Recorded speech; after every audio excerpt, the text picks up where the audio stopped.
ұят болдышы. Машинамның сыртының кірін айта алмаймын. Соны бір барып жуып келу керек еді.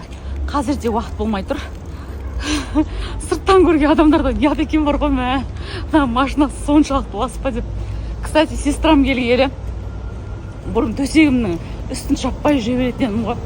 Сестрам келгелі арттарынан жинап жүріңдер деп ұрсатын болды. Сөйтіп қорққанымнан барып төсек жинайтын болғам ғой. Жақсы болды негізі, режим кішкене дұрысталып қалды. Адам сияқты өмір сүріп қалдық, сестрам келеді. Тап-таза, бүкіл кір жуылып, сестрам көмектесіп, мен по делам шығып кеттім, короче. Дела дегенде сол. Менікі не ой деп сіздер айтасыздар ғой сөйтіп. Мысалы мен малышкам ана жерде тұрады. Красоткам менің, красавицам менің, мерседесім менің, жаным менің. Сүйікті махаббат машинама кетіп баратырмын ғой. Түнде парковка болмай, мусор жаққа 1000 километр жерге парковать етіп кеткен ғой. Мына сыртын қарасаңыздар, сорғының ойбай, ятай. Ужас. Қаланың әдемі жеріне келіп отырмын. Первомайские пруды.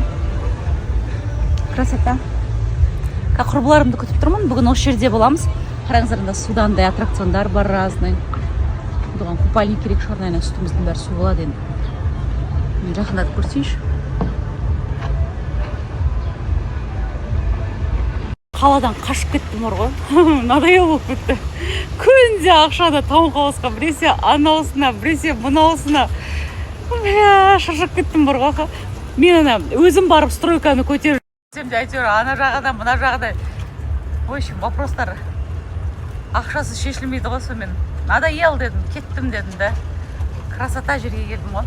Подругаммен ырталяска отыр, рахаттанып судың жағасында. Күшті, е? Осыдан бірнеше жыл бұрын келген кезде мына жақ простой еді. Қазір әдемі болып кеткен. Қараңыздар. Судың қасында отырмыз прям. Рахаттанып бүкіл қаланың проблемасын ұмытып. Бүгінге даже лимит бітті. Ертеңге тоже лимит бітсін деп тұр.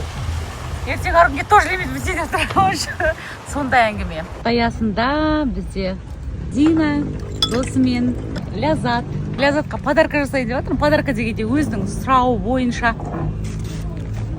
Новый. Рахмет, класс. Крас Зухраға заказ беріп едім, саумалды. Менде панкреатит бар ғой соған. Таза биенің сүті. Бір капсуласында 2 стакан биенің сүті бар, сублимацияланған. Ішінде витаминдердің барлығы бар. Как раз асқазан ішек жолдарында панкреатит, жаңа сторис көрдіңіздер ғой.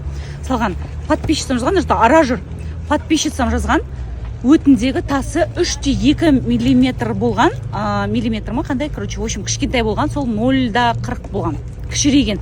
То есть ол зәр арқылы үгітіліп шыққан. Бөлек сен кішкене әңгіме айтайын деп тұрған бар. Енді көп қыздар жазады ғой маған шынымен де отношения туралы болсын, расставание туралы болсын, көп нәрселер қайғырып жүргендерін деген сияқты неше түрлі әңгіме айтады. Енді жалпы мен өзімнің кейбір принциптарым бар да, бұл отношенияға келген кезінде. Қараңыздар, сен өміріне келген жігіт, либо отношения мысалы бастаған кезде, либо ол сені көтеруі мүмкін, либо сен өміріне келген адам сені төмен түсіріп тастауы мүмкін да. Екі вариант болады. Сен адамың болса, ол сені көтереді, сен адамың емес болса, сені түсіріп тастайды. Полный. И жалпы отношенияда чувство, эмоциядан бөлек, сен өзіне деген уважениең выше болу керек. Чувство, эмоция, махаббат, потом сен өзіне деген уважениең мықты болса, сені тоже басқа адам сыйлайды деген сияқты ғой. Ал бізде қыздар қалай болады?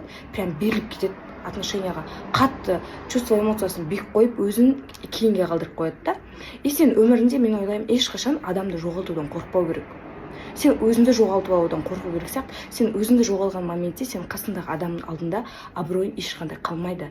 Бізде андай ғой, қыздар отношенияда мен көп байқасам, айтуларына қарағанда, сіздер өздеріңізді кәдімгідей жоғалтып алады екенсіздер. Жігітіңізге жағамын деп, мен сол үшін мынаны істеймін, ананы істеймін, сонымен сол арқылы мен оның қасында жақсы болып көрінемін деп, сіздер өздеріңізді жоғалтып аласыздар. И потом уже көздеріңіз бүйтіп прозрачка шешілген кезде отырасыздар. Оказывается, мен ол үшін біраз нәрсе жасап тастаппын ғой. Ол мен үшін не жасады деген сияқты уже сіздер ол адамды кінәлай бастайсыздар да, бірақ сіздер өздеріңіз кінәламайсыздар. То, что сіздер өздеріңіздің уважениеңізді ол адам алдына түсіріп тастағаныңыз, чувство, эмоцияға қатты беріліп кеткеніңізді, өзіңізді оны ойламайсыз. Ну, лишь бы бірақ сол адам кінәлі деп уже өкпелі болып өмір сүріп кетесіз дальше. Сол үшін просто адам өміріңізден кетті ма, жай ғана жақсылап қоштасыңыз, ешқандай обида болмасын ол адамға, и сіздің өміріңізге Құдай одан да бір күшті бір нәрсе дайындап отыруы мүмкін. және де бір нәрсені ұмытпайық, просто өзіміздегі бар нәрсеге шүкіршілік, типа оған да рахмет деген сияқты рахмет айтуды ұмытпайық. Себебі басқа адамдарға сен өмірін как сказка, бір ертегі сияқты болып көрінуі мүмкін ғой. Сол үшін барға шүкір, барға қанағат, ал жоқ нәрсе ол алдыңызда келеді деген сөз. Сол үшін менде бүгін сондай бір күшті бір настроениеде отырмын. Осындай нәрсе сіздерге айтқым келіп кеткені бар. Өзім ішімде сезініп жатқан нәрсені сіздерге айтқым келіп, осылай бір бөліскім келгені бар. Сол үшін өмірден адам кетсе, сіздер қайғырып, жылап, сықтамаңыздар. Оның бәрі Құдайдың сіздерге бір жоспары бар деген сөз. Соны ұмытпаңыздар. Ана все, что не делаете, все к лучшему дейді ғой. Сол нәрсеге сенейік бәріміз. Сол үшін күліп, ойнап жүргенге не жетсін, бақытты болыңыздар. Өздеріңіз, андай не обязательно қасыңызда бір жігіт болмаса, басқа адам бар кезінде бақытты болу. Өзіңізбен өзіңіз бақытты болып өмір сүріңіз. Всем удачи!